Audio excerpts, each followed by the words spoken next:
In this video, I'll show you guys why Utopia Onomat Post-Duelist Advanced may be the strongest rogue deck of the format. With Ryzo as well, it can obviously be very powerful, and I've done a previous video on that. I'm going to show you guys another updated pure build that utilizes maybe 15-16 non-engine to basically make an unbreakable board that makes this deck really resilient. It can play through multiple hand trap, and in this video I'll show replays against meta deck and strong hand trap disruption and show you guys why this deck should be taken seriously. Don't forget to like, comment, and subscribe if you want to see more videos like this one. What would you like me to cover next in Duelist Advanced? Coming up first is a best of 3 versus Memento. So let's see what the opponent can get up to here. Started off with an Ash Blossom on the Memento horse. They set a Super Poly and an Infinite Impermanence, so it is going to be quite difficult. We've started taking Salesman, which is a very popular card for rogue decks. I've just started using it in Onomat and I actually really like it.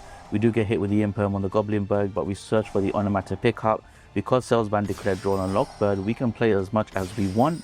This deck can still play through Drawn Lockbird, by the way, but we like to call it out for the maximum searching. Let's keep going though. We're going to do 2 detached searches because of course the new Onomat cards search when they're detached. That just screams power creep to me. Standard Konami moves right here. I'm going to do the Gale, which searches for the Omni Negate trap card. In this meta, people will still play cards like Dark Ruler and Droplets. You need to have that counter for it. A card we don't have a counter for though is Super Poly, and they've just ate up our Utopic Future Slash. We're going to climb up into the Draco Future, the best card in Utopia, so that's fine. We can still work around it. Because of these extenders, we hard drew the Utopia Force rank up, which means, as you can see here, we are summoning a lot of Utopia monsters. But remember guys, the one thing of Utopia, and I said it in my oldest videos for the deck, and that's something this deck has that no other meta deck has in the game, is the easiest OTK in the world. Because double will bring out a Utopia monster and double its attack. With the double or nothing, if you get to negate that attack, this guy goes up to 10,000 attack. Okay, so they decide to go first again. They side with a Dark Blade. Dark Blade is obviously a starter card. The second anything is destroyed, the Memento cards trigger like sheep. So we made sure to imperm the first destruction effect. They set a Super Poly face down, and so I guess it's a good replay because you're going to see how the deck plays through Super Poly in 2 replays. They do a really strong Ash Blossom on our girl. However, we still get to detach for effect, which means you get to search. What I've noticed is Colt feels like it should be a 3 of because of how powerful the card is, how it bridges into all the archetypes. You have these Dodo and Gogo cards. They are separate from the Gaga and Zubawa cards. But cards like Colt and I think Glove as well, they bridge them. And we had to end our turn. We didn't even get an Onomat to pick up to turn the Warrior into a level 4. So we really just got a freestyle here. Luckily the opponent passed because they drew the boss monster. And we drew a Utopia double, but it gets Ash Blossom. No worries though, we have the counter trap to negate it. I've been contemplating running the numbers protection trap card as well. Chances are as well, if someone isn't disrupting at all, they have multiple board breakers. I guess you can even easier pull off the double Omni Negate search. But in this replay, we're just going to keep going here.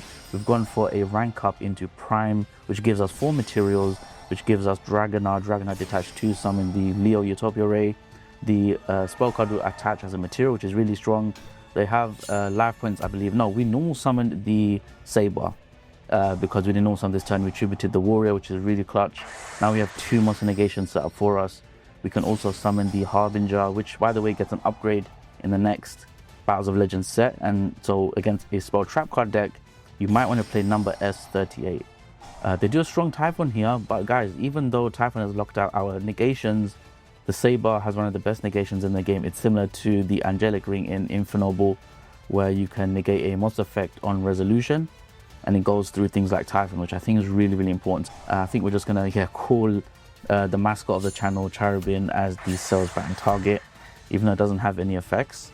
And yeah, we just stack for game. But when you do use Dragonar's effect, you'll be locked out of attacking with anything else but Dragonar. And Utopia double, the monster it brings out permanently can't attack directly. So you need to remember that because it will come up in your games. Another thing about this deck is it has a built-in 4 material Zeus. You don't need Dan and Magician. You just play Utopia and there you go. Okay guys, in this replay we're playing off against Kash Regenesis. This was one of the most popular decks I've found on EDO, and for good reason. It's definitely that Kash good stuff deck with a big boost from Regenesis. Kash Regenesis currently play through draw and lockbird, so we do a good draw there, stop them at their turn. They take out Zeus. They have a Regenesis birth face down though. They have an Omni negate as well. I believe the Salzban was trying to declare draw, so they have a draw in their hand, which is the scariest thing, right? So let's see how far we go. They even book and moon our Goblinberg, which is very important, but we do get to pop off still. We have attack talents to see the troll in hand and take it out. And then the Onomat Utopic gets to resolve now because we saw the hand first. Glove will always special Zubaba Knight in the combo, which gets us Cult, which turns Knight into a level 4, which is very important. But in this case, yeah, we still get to keep playing. The Gale will search for a Gunbara Knight. I think we can see the OTK, so we'll just quickly cut into the chase for maybe a Utopia OTK, but let's keep watching. No, I think we're styling on them with the Allen version. We're going to add the Astrotopia. Yep, Astrotopia, which we did bring back in this deck profile. In the original version of this deck, which I've put on the screen here, definitely watch it if you need to know how to play this deck. This is a follow-up to that video as well. But, you know, Astrotopia is a card you don't really have to run anymore, but I like Allen version, which can search as any spell trap in the game, which will win us games like anti-spell. But let's keep going. I think what we're doing here is we're trying to get to Utopic Future ZEXAL, like a really high attack. And that's exactly what we're doing. So we've got a Utopia here. We're ranking up into Prime. We're going to go for the Dragoner, which is more ranks, giving our Future ZEXAL an attack boost. Going for the Leo Utopia Ray, even more attack boost. And now we're summoning, yeah, we're equipping the Saber, which is a negation. Let's half this guy's attack. Let's go for the Magician, which brings back Utopia, giving Future ZEXAL 13,750 damage to their Regenesis. Say that was a nasty replay against Kash Regenesis. I think this may have been a game 3 as well, I'm not sure. Salzban is the MVP in this game. Obviously they had to negate it because they had the draw in hand, and that's the great thing about Onomat Utopic. If you can hard search it, your other searches can really go for the combo pieces instead, which is important. Okay, in this replay, I think we're playing off against Dark Magician here. So let's see what happens. They're going first as well. They've gone off with the Primite engine. They've got the negation card. They've got the prep for the illusion of chaos. Okay, we do a Nibiru once they build up to IP Masquerena, so that's pretty good for us. Okay, so it looks like they didn't use the Dark Magician as material, which is why they didn't pop Nibiru with the Dragoons. So that leaves us with a Nibiru on the field, which can also manipulate the level up. So let's see how this goes. This doesn't look easy for us. We've got a Droplets Imperm to play with.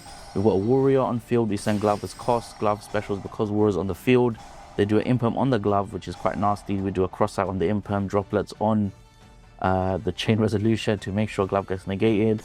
Not sure why they went full committed there, but you know, they do an Ash as well anyway on the Utopic stage. But I guess they lose their Dragoon's negate as well, so I think we can just play from here with one unknown card, which, well, I guess we know is Primate Jewel Beam. But yeah, let's keep going here, guys. Let's go for the Onomat Pyra. Guys, if Pyra resolves, you win the game. It's as simple as that. You win the game because the advantage that one card brings is too much. We've even got the Utopia Future Slash here. I think in some world, I could have stole the Dragoons for the battle phase as well. Correct me if I'm wrong. With the Future Slash, it's like Warlord Dragon, that effect when it attacks.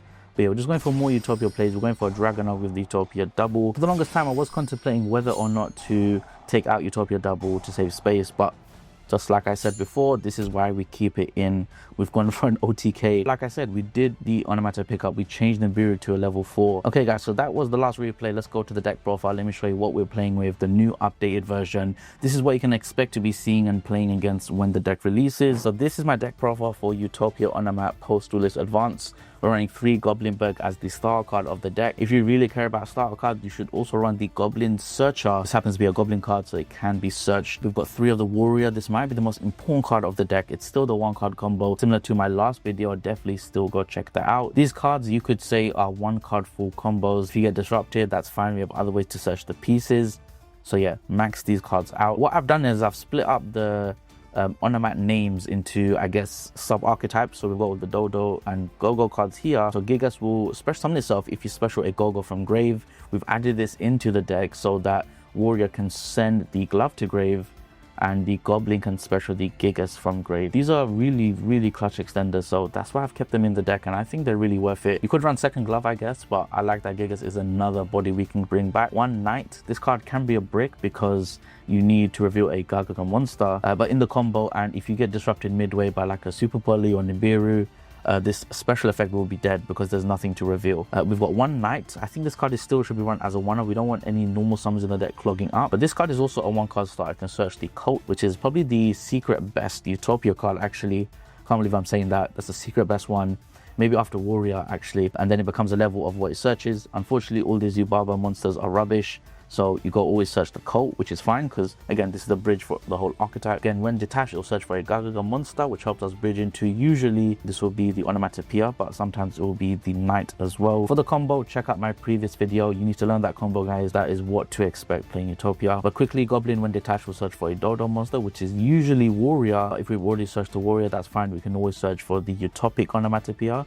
This counts as every single name. And then the Warrior will get detached and search for the Knight. That's usually what happens with Yubaba Knight. And then 2 cults, we've bumped this up from 1 to 2 because I realized how important this card is for one, hardening it, but also playing after disruption, bringing back a monster that maybe didn't get detached for effect, and then detaching for effect later is really important. One engine I'm thinking of taking out is the Twin Saber engine. I feel like with the new support, it should allow us to make things easier in the deck. So I'm still trying to figure out what that is, but for now, I don't see an issue with this. I mean, we're still playing the old Utopia deck. It's just extremely consistent now, and it plays through disruption a lot better and baits hand trap, which is obviously what you want in an XC deck. We've got the 1 Sage again for the Draco Dragonar line, summoning like 4 materials. Maybe you turn into a Zeus. Again, this card can be a free special if you control no monsters. That's also important. If you guys remember my Adventure Utopia build, definitely comment down below if you remember that. That was a throwback. We played 3 stages as a free special to dodge the normal summon negation that the Adventure engine gives you. As for Utopia, we brought this card back in the deck. You want to search for the Unbreakable Barrier or a broken trap card or a rank up spell. This is the way to do it. This card is actually extremely important, and it searches an Onomat card as well, so it can search for Pyra if the pickup gets negated. Then we're running 2 pickups, 3 Pyra. This seems to be the ratio everyone's running. The plus side is this card doesn't necessarily destroy the monster it negates. You have to detach to do that. But it does have a grave effect, which I'm still trying to figure out why it's printed. I guess you can bring back a Draco Future with a Utopia Rising, and then this trap card will give the material to Draco Future maybe. I've really shown how you can play this deck with so much non-engine. 3 Ash, 2 Perulia, 2 Foilos, 3 Droll, 3 Imperm, 3 Salesban in the main deck, because this is a hyper combo deck. All you care about is resolving the combo, and you probably win the game thanks to cards like Unbreakable Barrier, stopping the board breakers. And then quickly for the extra deck, guys, nothing much has changed here. We have taken out Twin Eclipse, we've taken out Dagaras. Cards I'm still thinking of running, but for a most competitive option, keep the Baguska. You have to keep Zeus. I realized in this version we can summon Zeus extremely easily. But yeah, guys, that's been the video. Thanks so much for watching. Let me know what you thought about this in the comments down below. What do you think of Utopia? Have you tested it out? What end boards are you making? What tech cards are you running? Get ready for Super Quantum and Duelist Advance coming up soon, and I'll see you guys in the next one.